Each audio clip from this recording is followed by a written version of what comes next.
अपना परिचय दे रहे हैं और कह रहे हैं, सुनो कन्हैया कि मोए भी समय की लाड़ों ने भेजो है सुने सावरिया।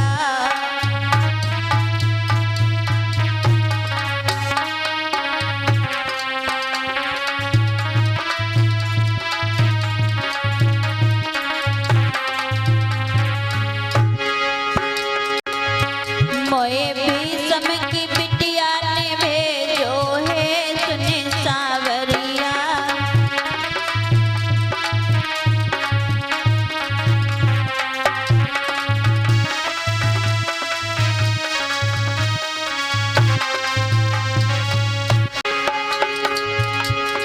सावरिया सावरिया मोए भी सम की लाड़ों ने भेजो है सुने सावरिया।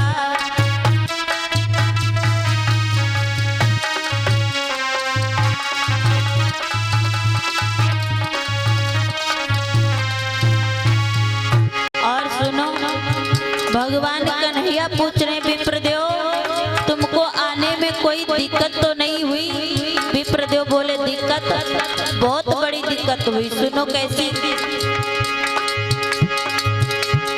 चलत चलत मोरी पैया पिरानी,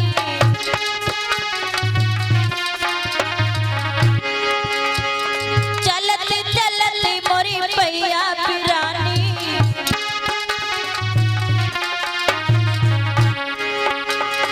आई गो बूढ़ा मेरी ढल गई जवानी।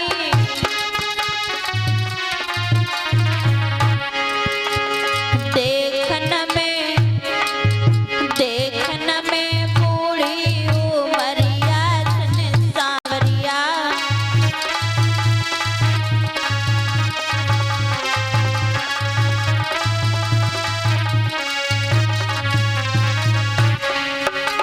भगवान कन्हैया बोले, विप्रदेव सीधे चलते ही आए, अरे कहीं विश्राम कर लेते।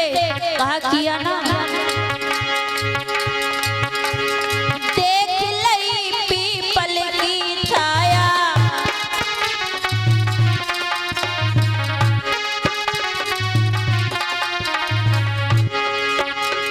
ताके नीचे मैंने आसन लगाया,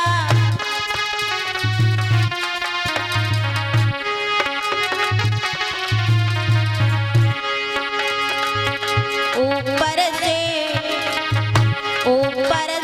तानी चादरिया सुने सावरिया।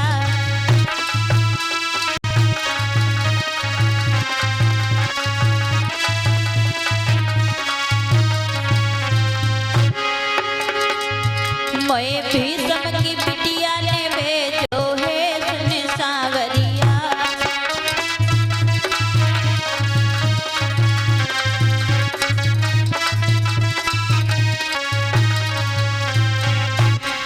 इस तरह से विप्रदेव बोले हैं कि कन्हैया, मुझे भीष्म की बिटिया ने भेजा है, पत्र दे दिया है। भगवान श्याम सुंदर ने पत्र को बांचा है, तो आज भगवान के आंखों में भी आंसू आ गए हैं। रुक्मिणी का पूरा पत्र ना बांच सके, और भगवान श्याम सुंदर विप्रदेव से कहने लगे कि विप्रदेव आप चिंता मत करो, रुक्मिणी से कहना हम उसकी इच्छा जरूर पूर्ण करेंगे, उसको लेने के लिए हम जरूर आवेंगे। विप्रदेव कहने लगे, लेने आने की बात नहीं है, बिटिया ने हमसे साफ शब्दों में कहा है तुमको हमारे साथ में चलना होगा, साथ में चलो।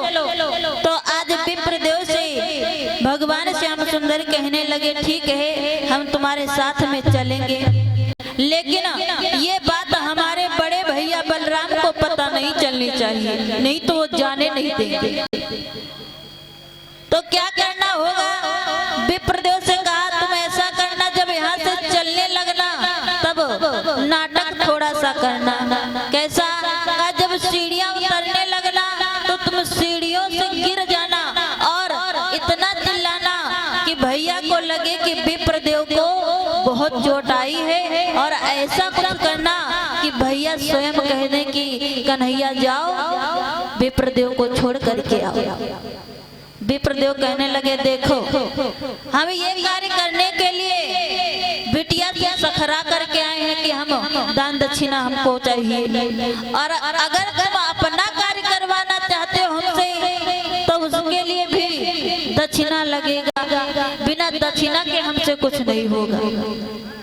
भगवान कन्हैया कहने लगे चिंता मत करो विप्रदेव, आपको दक्षिणा आपका मिल जाएगा।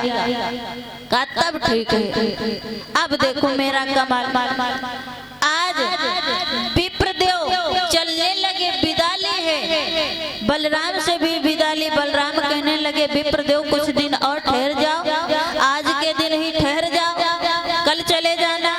विप्रदेव कहने लगे भैया हम ठहर तो जाते, लेकिन आपको पता है हमारी पंडितायन बहुत खरहारा, बड़ी झगड़ेलू है। अगर हम यहाँ रुक गए, हमारे द्वार पर गैया बंधी है वो भी भूखी मर जाएगी, और जब जाएंगे तो हमारी पंडितायन हमसे बहुत झगड़ा करेंगी, इसलिए हम रुक नहीं सकते, क्योंकि हम अपने घर में कलह नहीं चाहते, इसलिए नहीं रुक पाएंगे। तो कहा ठीक है, अगर नहीं रुक पाओगे तो जाओ, कोई बात नहीं है। विप्रदेव को विधिवत विदा किया है बलराम ने।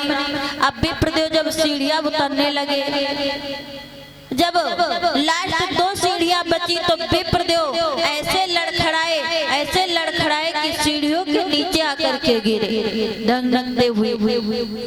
तब जोर जोर से चिल्लाने लगे, इतनी जोर जोर से चिल्लाने लगे कि बलराम आए, पूछा क्या हुआ विप्रदेव, तो पूरी बात बताई। का भैया हम जीना सीढ़ियों से गिर गए और हमको बहुत चोट आई, अब हम अपने घर कैसे जाएंगे। कहने लगे जाने की जरूरत क्या है, यहीं रुक जाओ, कल चले जाना। बोले भैया समस्या हम आपको बता चुके हैं, रुक नहीं पाएंगे। तो आज बलराम कहने लगे हैं कन्हैया से कि कन्हैया विप्रदेव को छोड़ करके आओ। आज भगवान श्याम सुंदर इतनी जल्दी में थे कि वो पत्र उसी जगह पर भूल गए और विप्रदेव को छोड़ने के लिए चल दिए। उस पत्र को बलराम ने पढ़ लिया तो सारी बात बलराम जान गए, और बलराम भी उसी समय सारी सेना लेकर के चल दिए हैं कन्हैया के पीछे पीछे। आगे आगे भगवान श्याम सुंदर और विप्रदेव जा रहे हैं, पीछे से उनके बड़े भैया बलराम जा रहे हैं। कि आगे आगे श्री वासुदेव हरि रथ को दौड़ाती जाते हैं।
चले जा रहे हैं। इधर भगवान श्याम सुंदर एक बगीचे में जाकर के रथ रोक दिए हैं और शिशुपाल भी इधर बारात लेकर के पहुंच गया है रुक्म के द्वार पर, और बारात भी एक दूसरे बगीचे में टिका दी है।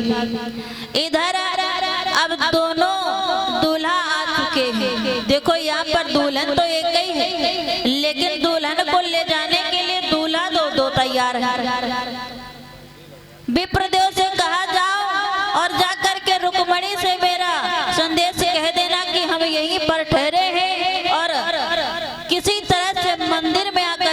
को मिले।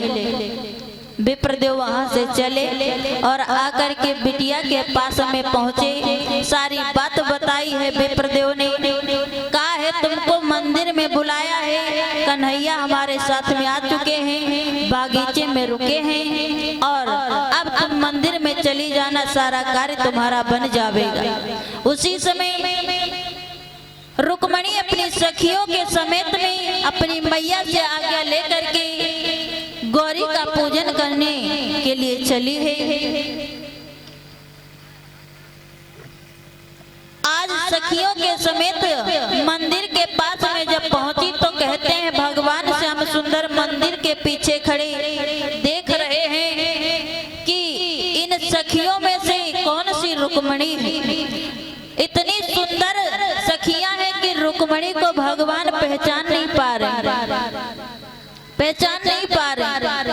इधर भगवान ने पहचाना कैसे? जब सखियां सारी मंदिर में प्रवेश करने लगी तो मंदिर का नियम है कि जो द्वार पर घंटा लगा होता है उसको बजा करके लोग जाते हैं। सारी सखियां मंदिर का घंटा बजा करके जा रही हैं और जब रुक्मणी प्रवेश करने लगी है मंदिर का घंटा बजाया, हाथ उठाया है तो आज हाथ में उसके कंगन बंधा हुआ था। उस कंगन को जब देखा है तो समझ गए कि यही रुक्मणी है और कोई नहीं।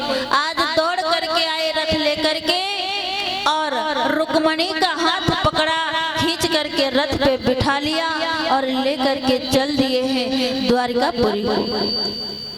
इधर ये बात रुक्म को पता चली है कि रुक्मणी मंदिर को गई और वहीं से कन्हैया आ गया और रुक्मणी को लेकर के चला गया है।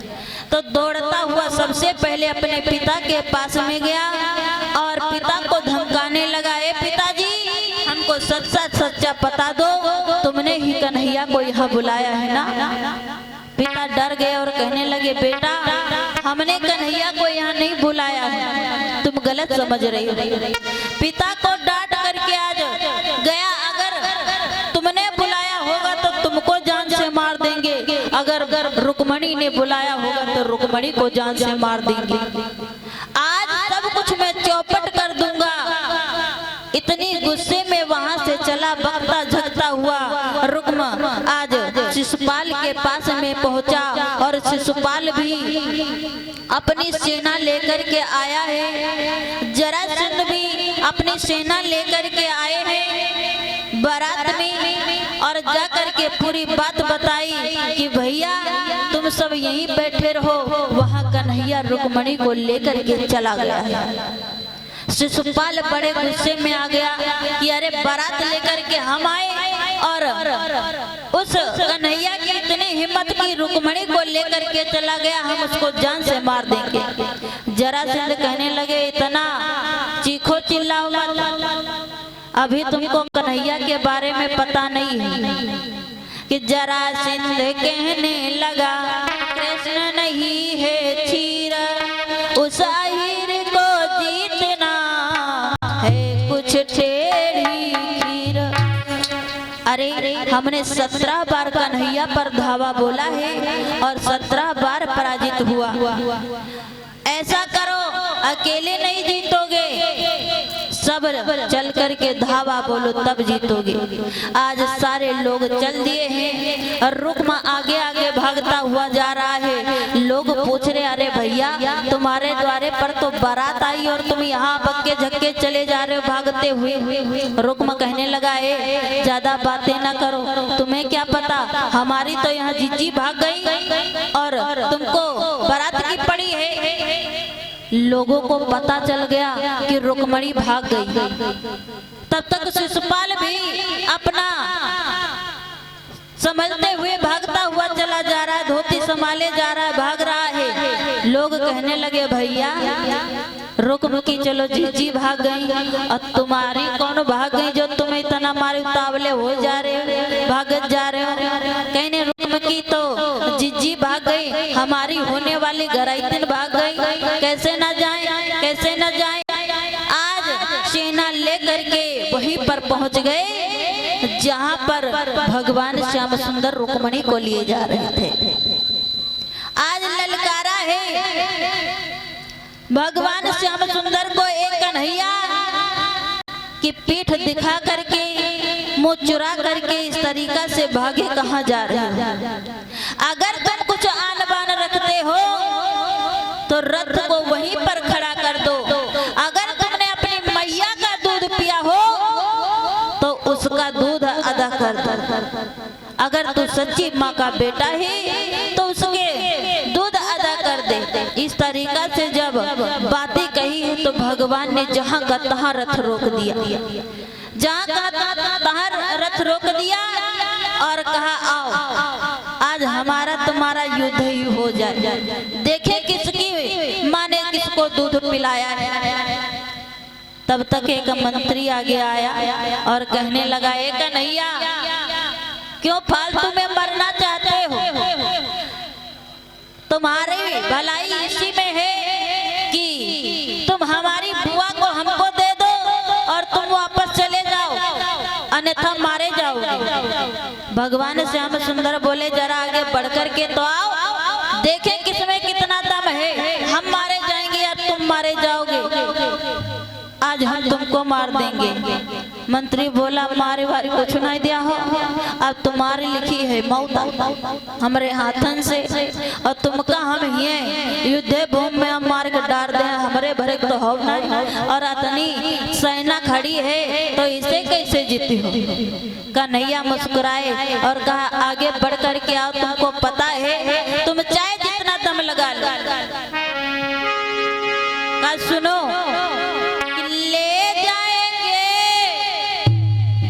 बोला, लई भाई कुछ नहीं जी, तुम्हारे आगे है मौत। हाँ, कि ले जाएंगे अरे दिल वाले दुल्हनिया ले जाएंगे।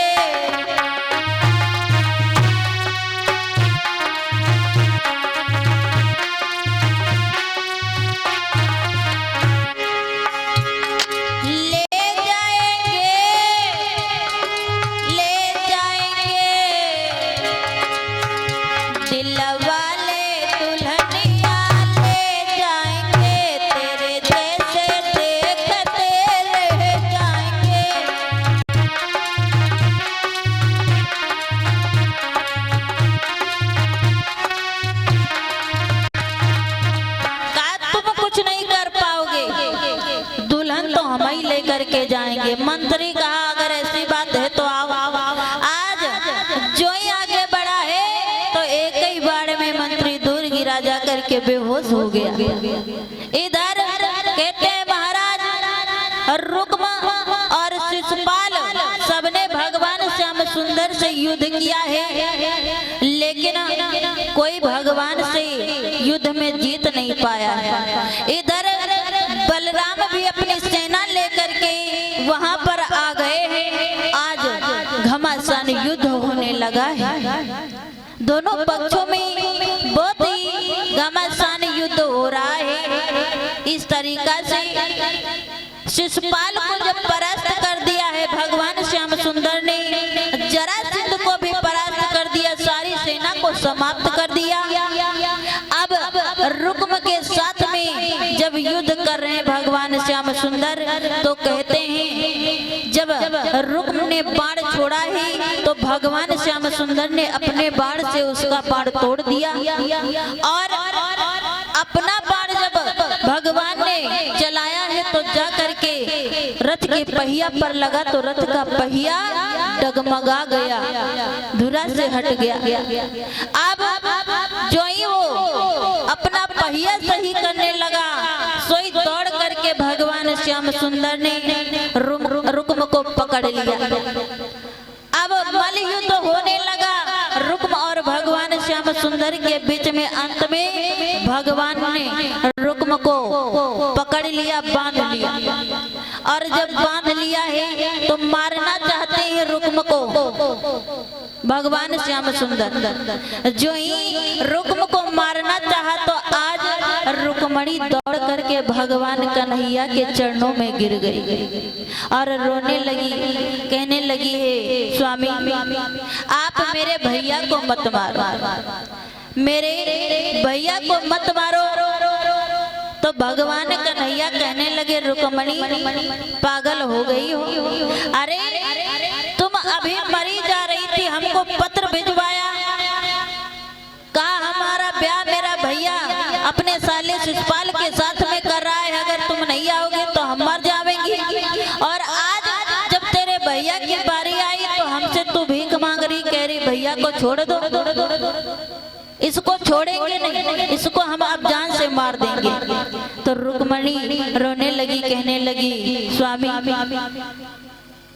मेरे भैया को मत मारो, ये अज्ञान है, इसको कुछ पता नहीं है, और भैया को मार दोगे तो मैं किसके राखी बांधूंगी, किसके टीका लगाऊंगी, समाज भी मेरे को थूकेगा, मेरी वजह से मेरा भैया मारा जाएगा, इसलिए आप मेरे भैया को छोड़ दो।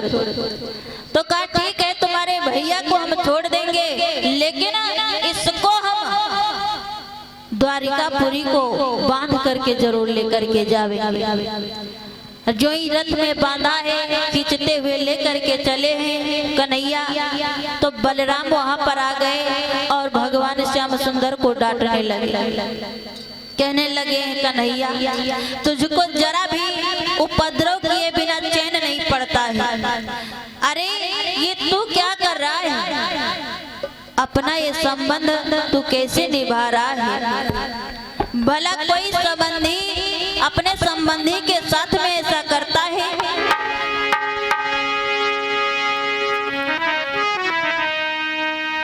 कि अपने संबंधी मित्रों से जब यूं संबंध चुकाओगे,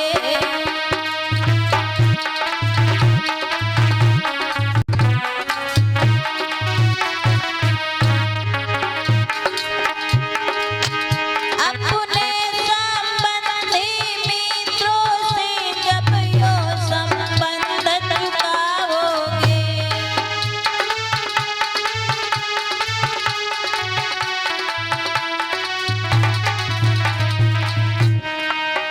तो आगे को बतलाओ तो हो, तो आगे को बतलाओ तो किस जगह ब्याहने जाओगे।